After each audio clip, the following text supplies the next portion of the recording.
Good morning, everyone. I am Jelly Colin A. Balik, your reporter for today.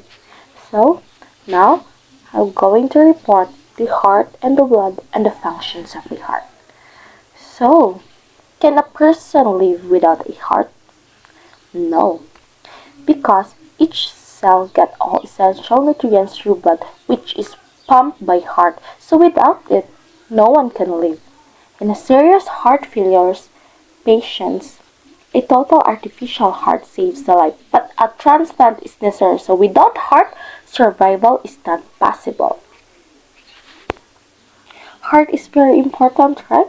So these are the functions of the heart. So managing blood supply. We all know that the heart is the one who manages blood supply because the variation in the rate and force of heart construction with much blood flow to changing metabolic needs of the tissues during rest, exercise, and changes in body position. Next one is producing blood pressure. So, it is a construction of the heart produce blood pressure which is needed for blood flow through blood vessels. So heart is the one who produce blood pressure because without it, so mo na din ng times nga makakantaw ka ng like high blood pressure or low blood, like yes. And the next is securing one blood flow. So the valves of the heart secure one-way blood flow through the heart and blood vessel. So one-way lang ang blood flow. Next one is transmitting blood. So the heart supports pulmonary and systemic circulation, which ensures the flow of oxygenated blood to tissues. So heart is the one who transmitting blood. Okay, that's the functions of heart. So let's proceed to the anatomy of the heart. So the cardiovascular system can be compared to a muscular pump equipped with a one-way valve and a system of a large and small pumping tubes within which the blood travels. So this is the heart anatomy.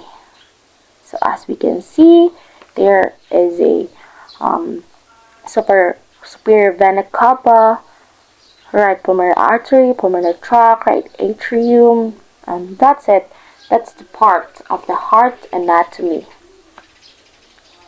So let's proceed here. Weight. Approximately the size of a person's fist. So, if kanang magkumo mo, like inana daw ang kadako ang inyuhang heart. So, the hollow cone-shaped heart weighs less than a pound. So, less than a pound lang siya. And next one is the mediastinum. Snugly enclosed with an inferior mediastinum, the medial cavity of the thorax, the heart is flanked on each side of the lungs. So, nasya diri sa the heart is flanked on each side of the lung. So, if example, there are itong lung, so that there are mediastinum means in the middle, or in the medial cavity of the thorax. So, not just the center cavity, medial cavity of the thorax. And next is the apex. Its more pointed apex is direct toward the left hip and rests on the diaphragm approximately at the level of the feet interposed space. The apex located at the base of the heart, so sa ubos, and the posterior part, like sa back, and it formed by both atria but mainly the left. It formed by both atria but mainly left. So base, its broad perspective, superior aspect or base. So base means sa ubos, right? So from which the great vessels of the body emerge points toward the right shoulders and lies beneath the second rib. So, dira makita na siya sa base. Like, ubos siya sa heart. Ubos, I mean, base part of the heart. Pericardium, the heart is enclosed in a double-walled sac called the pericardium, and it is the outermost layer of the heart. So, muna siya ang like sac. Muna siya ang protect sa heart. Oo, the pericardium, because it is the outermost layer of the heart. We have here the fibrous pericardium. The loosely fitting superficial part of the cyst sac is referred to as a fibrous pericardium, which help us protect. So it is also the one who protects our heart. So the fibrous pericardium. And of course, its surrounding structures such as diaphragm and sternum. So fibrous pericardium is also helps us protect our heart. And lastly, the serous pericardium. Deep to the fibrous pericardium is the slippery 2 layers serous pericardium with its parietal layer lines the interior of the fibrous pericardium. And now let's proceed to the layers of the heart. So the heart muscle has 3 layers and they are as follows. So the first one is the epicardium. The epicardium or the visceral and outermost layer is actually part of the heart wall. So the epicardium is one, like it is actually part of the heart wall. Ano siya mark? Something, the outermost layer. So mo to siya dito. Outermost siya. So muna siya no. The outermost layer is the epicardium. And the next one is the myocardium. The myocardium consists of thick bundles of cardiac muscle twisted and whirled into a ring-like arrangement. It is a layer that actually contracts. So myocardium is like the thick, so baga siya na bundles of cardiac muscle. So twisted means like roll, like naka-whirled into a ring-like. So it's like a ring-like arrangement. It's a layer that actually contracts, so contracts siya. And the next one is the endocardium. The endocardium is the innermost layer. So we have here the epicardium. So the outermost layer ang epicardium and the innermost layer the endocardium. So it is the innermost layer of the heart and it is thin. So unlike some myocardium, thick siya. So endocardium is thin, and it is glistening sheet of the endothelium that lines the heart chambers. So that's the layers of the heart. And let's proceed here in the chambers of the heart.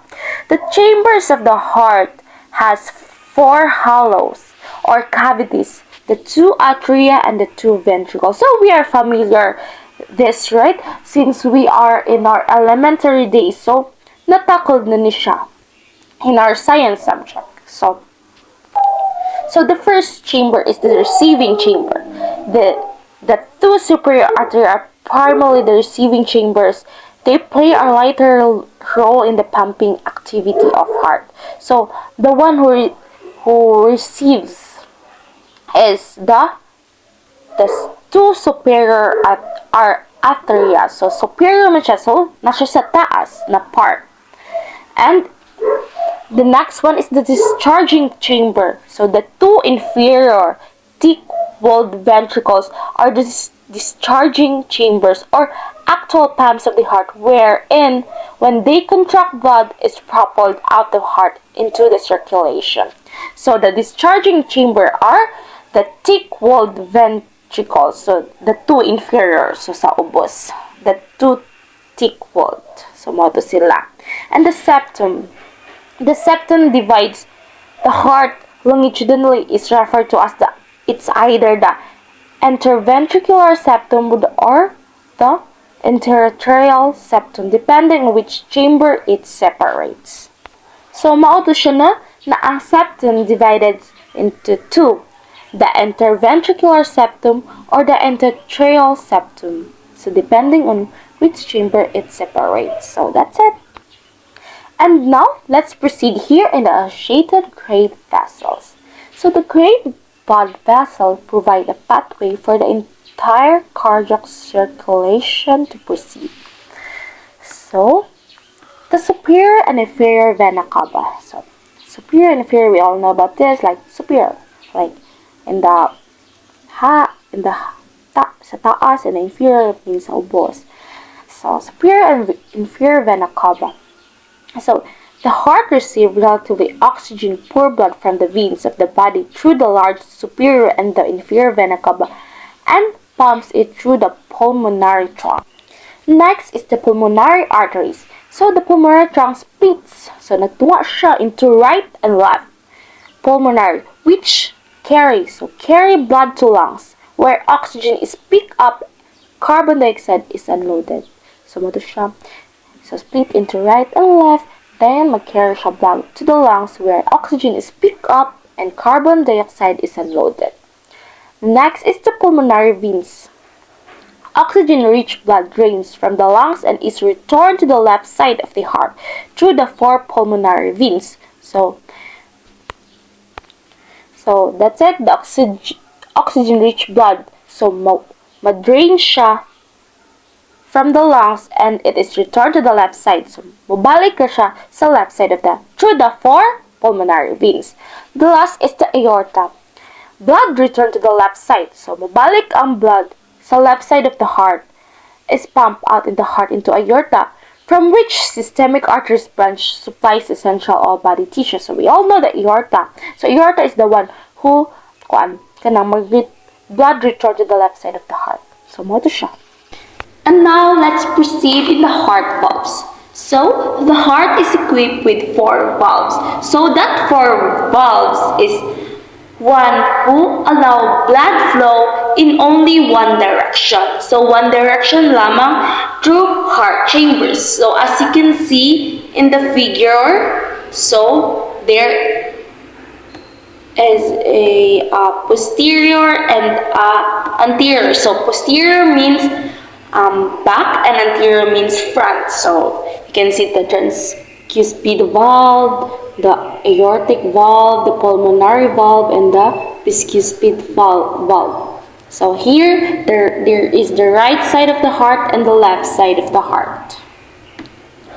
So, now, let's proceed here. The atrioventricular valves. So, the AV valves are located between the atrial and ventricular chamber on each side, and they prevent backflow in the atria when the ventricles contract.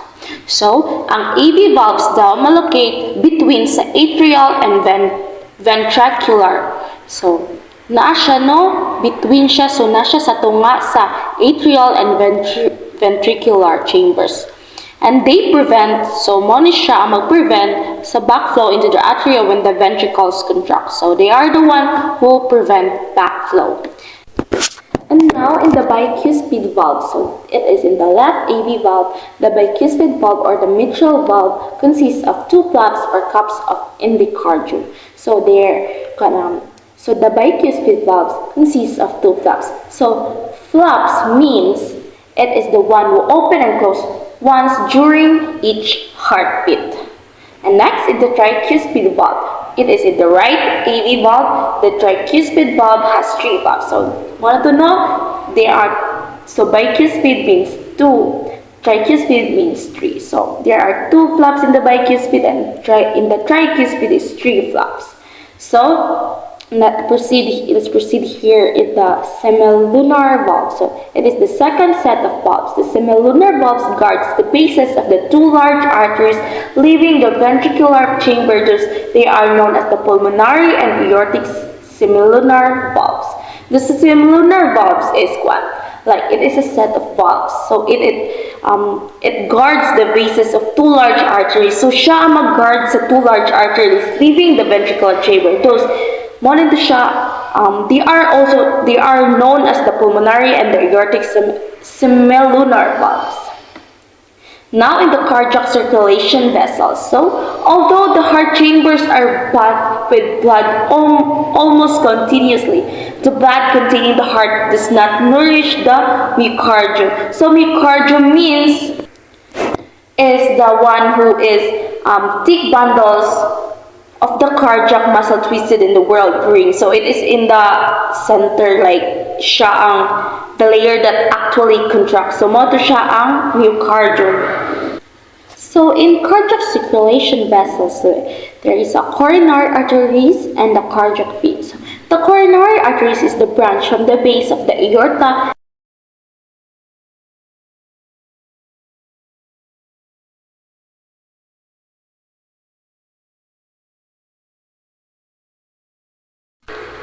And now, let's proceed in the blood vessels. Blood circulates inside the blood vessel, which forms a closed truncated system, the so-called vascular system. So here, the arteries. So as the heart beats, blood is propelled into a large arteries leaving the heart. So, if ang heart daw, mo-pump siya, mo-beat siya, so ang blood dito is like, it moved in that certain area or in that direction into large arteries leaving the heart. So, mo siya. And the arterioles is like, then moves into successively smaller and smaller arteries and then into arterioles which feed the capillary beds in the tissues. And lastly, the veins. So capillary beds are drained by venules which in turn empty into veins that finally empty into the great veins entering the heart. And now in the tonics. Except for the microscopic capillaries, the walls of the blood vessels have three coats or tonics. So structure, as you can see the figure, the structure of the blood vessels. So you can see here the letter A is the artery and B is the vein. So this is the tunica interna. The endothelium, the basement membrane, the internal elastic lamina. The tunica media is smooth muscle, external elastic lamina. This is the tunica externum, which means nana siya sa kawas. Very So the internal, which means inside. The media means middle, and the externa is outer. So, and this is the letter C, the capillary, which you can see the endothelium, the lumen, and the basement membrane. So first, let's discuss the tunica intima. So the tunica intima, which lines the lumen or interior of the vessel, is a thin layer of endothelium resting on a basement membrane and decreases friction as blood flows through a vessel lumen. So the tunica intima is which lines the lumen. So which lines the lumen, and it is interior, so inside, and it is a thin layer, thin lamang siya, di siya thick ha. And the tunica media. So the tunica media is it is in the middle, which media means from the word med, so middle, like something. The tunica is a bulky middle coat, which mostly consists of smooth muscle and elastic fibers that constrict or dilate, making the blood pressure increase or decrease. So, ang tunica media is in the middle, and which coat the mostly consists of smooth muscle. So, itong coat ang smooth muscles and elastic fibers that constrict or dilate, and it makes blood pressure increase or decrease. So, ang tunica media is responsible for blood pressure increase or decrease. The tunica externa. The tunica externa is the outermost tonic composed of larger fibers connective tissue. So, one siyang largest. So, and it is and its function is basically support and protect the vessels. So, ang tunica externa is the one who support and protect the vessels because outer layer man siya. So, which means iyang function is to support and protect. And let's go in the major arteries of the systemic circulation. So the major branches of the aorta and the organs they serve are listed next in sequence from the heart. So we can see the figure here, the major arteries of the body. Oh, there are a lot. We can see the a human figure. This is so is the overall anterior view. So this is the front view of the principal branches of the aorta. So Monisha, you can see there are a lot of artery. Okay, so this part here, all kanang the right internal carotid, right vertebral, right common carotid, like the concussion there, like everything of the mention here is like very, very important in the cardiovascular system. So let's move forward here in the arterial branches of ascending aorta. So the aorta springs upward from the left ventricle of heart as the ascending aorta. So the coronary arteries, the only branches of ascending aorta are the right and the left coronary arteries, which serve the heart. So this is the only one. The coronary arteries is the only branch of ascending aorta. And then aorta are the right and left coronary artery which serve the heart. So isa lang siya sa ascending aorta. We can see it here in the coronary artery. And now let's proceed in the arterial branches of the aortic arc. So the aortic arcs are to the left as the aortic arc. So to the left. So first, the brachiocephalic trunk. The brachiocephalic trunk, the first branch of it is the first branch of the aortic arc, splits into a right common carotid artery and the right subclavian artery. So it is the first branch of the aortic arc and it splits the right common carotid artery and the right. So na-split siya into two. And the next is the left common carotid artery. So it is in the left side. From the word left, so not just the left side. So the left common carotid artery is the second branch. So it is the second branch of the aortic arc and it divides, forming the left internal carotid which serves the brain. So ang left internal carotid, so as we can see the figure, so which it serves the brain, and the left external carotid which serves the skin, muscles, and head and the neck. So mo to siya. So ang left common carotid is the second branch. And the next one is the left subclavian artery. It is the third branch of the aortic arc. The left subclavian artery gives off an important branch, the vertebral artery, which serves a part of the brain. So it is also an important part of the artery. So this left subclavian artery is one. It is important branch, the vertebral artery, which serves part of the brain. So it is one important, yeah. Next is the axillary artery. In the axilla, the subclavian artery becomes the axillary artery. So mo to no, so the subclavian artery, mahimo siya, it becomes the axillary artery. Next is the brachial artery. The subclavian artery continues into the arm as the brachial artery which supplies the arm. So the subclavian artery continues padayon siya into the arm as the brachial artery which supplies the arm. So mo na siya dire siya na part. And the radial and ulnar arteries at the elbow. So makita siya sa elbow and the brachial artery splits to form the radial and ulnar artery which serve the forearm. So mo siya yung gina-serve ang forearm and it makita siya, we can see it in that elbow. And the next is the arterial branches of the thoracic aorta. So the aorta plunges downward through the thorax, following the spine as the thoracic aorta. So intercostal arteries. There are 10 pairs of intercostal arteries supply the muscle of the thorax wall. So the intercostal arteries, there are 10 pairs. So it supplies the muscle of the thorax wall. So the artery supply to the muscles. Next is the arterial branches of the abdominal aorta. Finally, the aorta passes through the diaphragm. So nakakaagi na siya sa diaphragm into the abdominal pelvic cavity where it becomes the abdominal aorta. So here in the celiac trunk. The celiac trunk is the first branch of the abdominal aorta.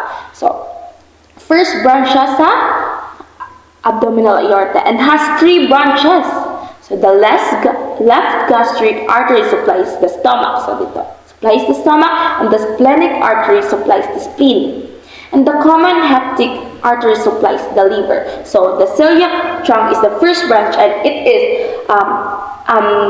it has 3 branches.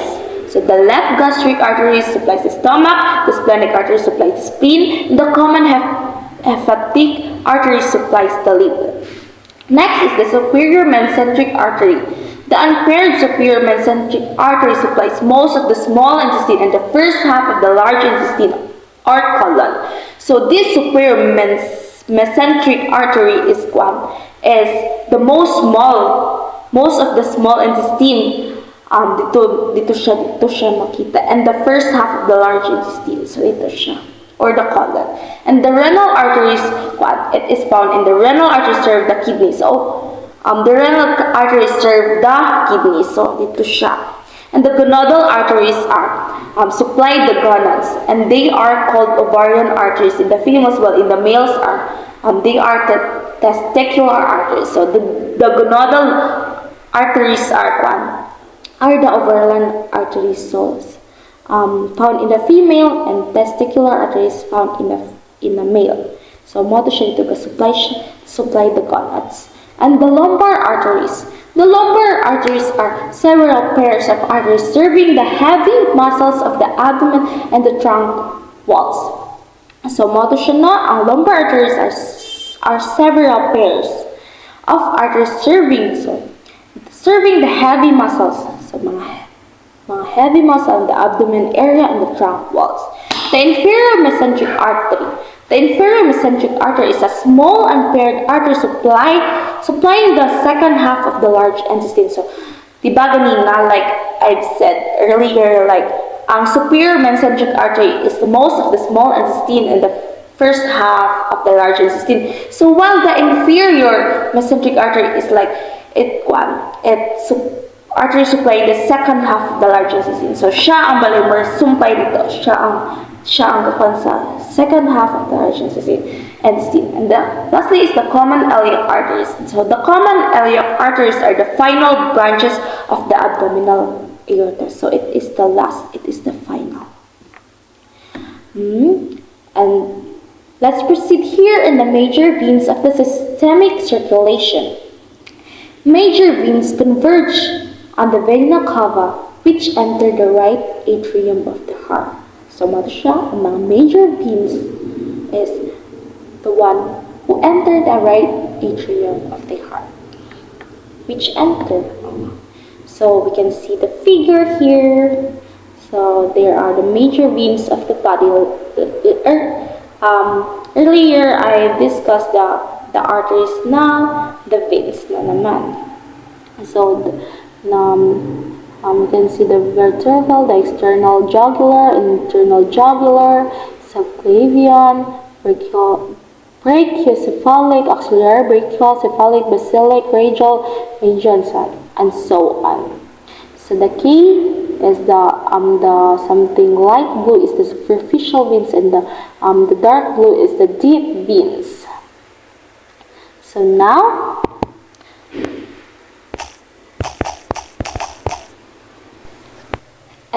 veins draining into the superior vena cava. Veins draining the superior vena cava are named in a distal to proximal direction. That is, in the same direction the blood flows into the superior vena cava. So, in radial and ulnar veins. The radial and ulnar veins are the deep veins draining the forearm. They unite to form the deep brachial vein, which drains the arm and empties the axillary vein in the axillary region. So dito siya, ang radial and ulnar is like the deep veins draining the forearms. So there sila sa in the hands, like there siya makita. And next is the cephalic vein. The cephalic vein provides superficial drainage of the lateral aspect of the arm and empties into the axillary vein. So, the cephalic vein is like siya provide for the superficial drainage to the lateral aspect of the arm. And the basilic vein is the superficial vein that drains the medial aspect of the arm. So, medial means in the middle aspect of the arm. So, siya ang dito, like siya ang mag-drain. Next is the median cubital vein. The basilic and cephalic veins are joined at the anterior aspect of the elbow by the median cubital vein, often chosen as a site for blood removal for the purpose of blood testing. So in this one is like the basilic and cephalic veins are joined. So may join sila at the anterior aspect of the elbow. So anterior aspect, so front sa elbow by the median cubital vein. So in the center of the cubital vein, often just as a site blood for removal for the purpose of blood testing. So mato siya for the purpose of blood testing po siya. And the subclavian vein. The subclavian vein receives venous blood from the arm through the axillary vein and from the skin and muscle of the head through the external jugular vein. So, it receives venous blood from the arm. So, mag-receive siya blood from the arm through axillary vein and from the skin and muscle of the head through the external jugular vein. So, in the vertebral vein drains the posterior part of the head. So, yang pan is like, it drains the posterior. So, in the back part of the head, siya dito. Like, it drains.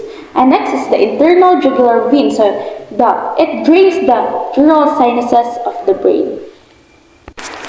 And now, in the brachiocephalic veins, it is in the right and left brachiocephalic veins are large veins that receive venous drainage from the subclavian, vertebral, and the internal jugular veins in their respective sites. So, dito siya na it is large veins. So, mag-receive siya venous drainage from the subclavian, vertebral, and internal jugular veins in their respective sites. So, dito, receive siya mga kanito.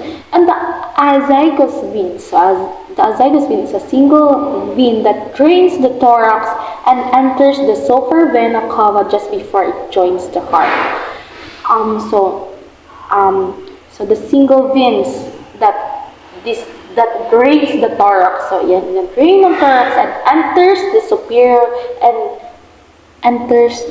vena cava just before it joins the heart. Next is the veins draining into the inferior vena cava. So the inferior vena cava, which is much longer than superior vena cava, returns the blood to the heart from all body regions below the diaphragm. So mato siya, it returns blood to heart from all sa tanang body regions below the diaphragm. So below the diaphragm, which means padulong sa sa diaphragm, sugod padulong dito sa ubos. So let's proceed in the tibial veins. So it is the anterior and the posterior tibial veins. And the pubular vein drain the blood. The posterior tibial veins becomes the popliteal vein at the knee, and then femoral vein in the thigh, and the femoral veins become external iliac vein as it enters the pelvis. So, the pubular vein drain the leg, so the leg. The posterior tibial veins become popliteal vein at the knee, and then the femoral veins kay sa thigh. And the femoral veins mahimo siya external vein as it enter the pelvis. Mo siya. And next is the great saphenous veins. The great saphenous veins are the longest veins in the body. So, mo siya, taas. Means lang, taas. They begin at the dorsal venous arm in the foot and travel up the medial aspect of the leg to empty in the femoral vein into the thigh. So, dito siya, dorsal venous arm. So, in the foot, sugod sa foot, up to medial aspect of the leg. Medial aspect. Tunga sa leg, and it empty into the femoral vein in the thigh. Next, the common iliac vein. Each common iliac vein is formed by the union of the external iliac vein and the internal iliac vein, which drains the pelvis. So, it formed by the union of the external, so formed an external and internal vein, which drains the pelvis. Next is the gonadal vein. The right gonadal veins drain the right ovary in females and the right testicle in males. The left gonadal veins empties to the left renal veins superiorly. And the renal veins is the right and the left renal veins drain the kidney. Same magyapon siya sa arteries, but like vein lang ni siya, then arteries lang tuloy sa arteries.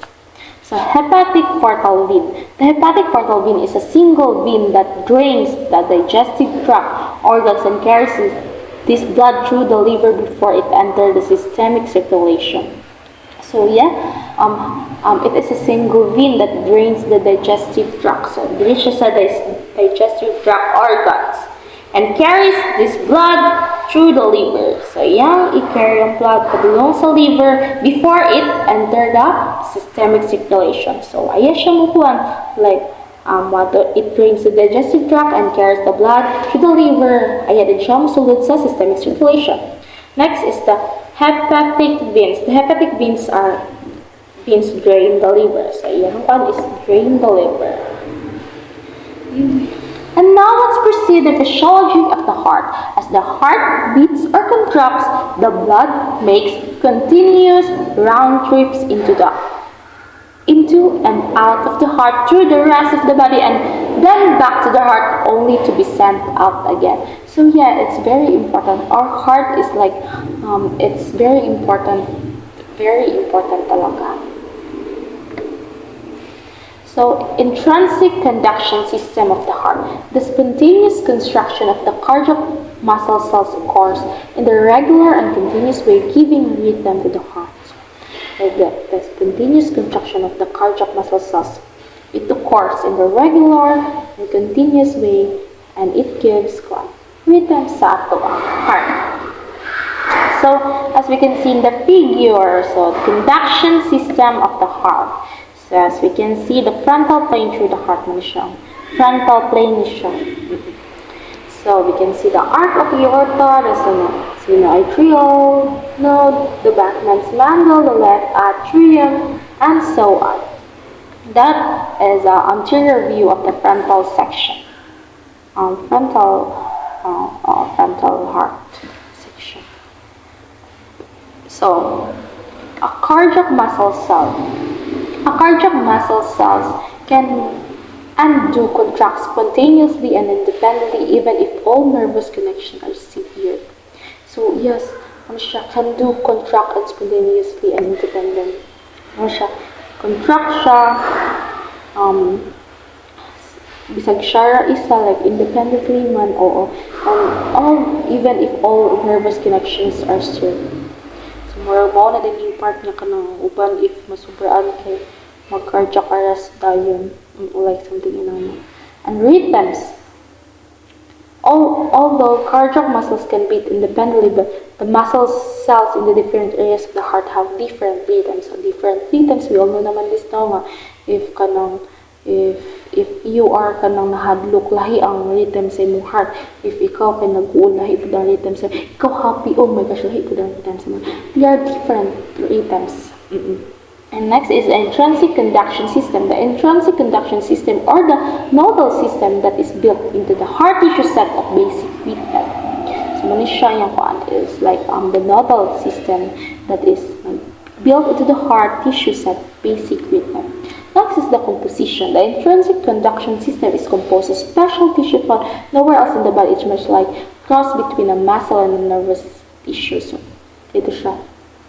Special tissue. Dito siya. Composed of special tissue found nowhere else in the body. It's like between the muscle and the nervous tissue. It's the composition. And the function is the system causes heart muscle depolarization in only one direction from the atria to ventricles and forces the contraction rate of the body. So, yung function is like is the only one direction from atria to ventricles.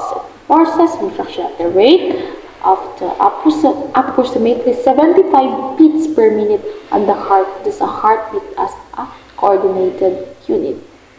So there are approximately 75 beats per minute.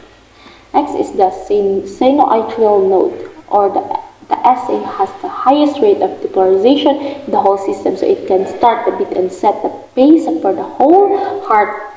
Thus, the term is pacemaker. The sinoatrial node is the highest rate of depolarization.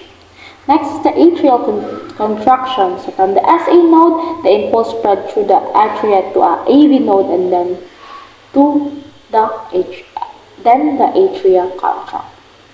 So from the SA node down, it impulse spread through the atria to the AV node and then the atria contract. Next is the ventricular contraction. It then passes through the AV bundle. The bundle branches on the Purkinje fibers resulting into a ringing construction of the ventricle that begins at the heart apex and move toward the atria. Next is the ejection. And lastly, the ejection. This contract effectively ejects blood superiorly into the large arteries, leaving the heart. Ejection, from the word eject, like eject niya, effectively ejects the blood superiorly into the large arteries, leaving the heart. So, the pathway of conduction system. Conduction system occurs systematically through SA node. So the SA node is like I have said earlier that the polarization wave is measured by sinoatrial node. The atrial myocardium, the wave then successfully passes through the atrial myocardium. So the atrioventricular node, that is the depolarization wave, then spreads to AV node and then to the atria contract. So polarization wave then spreads to AV node and then the atria contract. And the next is the AV bundle. It then passes rapidly through the AV bundle. And lastly, the bundle branches and Purkinje fibers. These are the pathways of conduction system. So the wave then continues through the right and left bundle branches and then to the Purkinje fibers in the ventricle wall, resulting in contraction that ejects blood, leaving the heart. So there in the part is like the wave continues right to left. So right to left bundle branches and then to the Purkinje fibers. And padulong siya sa Purkinje fibers in the ventricular walls. Then as a result, ma-result na siya into a contraction that ejects blood. After that, it leave na din siya and leaving the heart. Wala na ito siya. So that's all. Thank you. Thank you for listening. So my partner will tackle the cardiac cycle and heart sounds.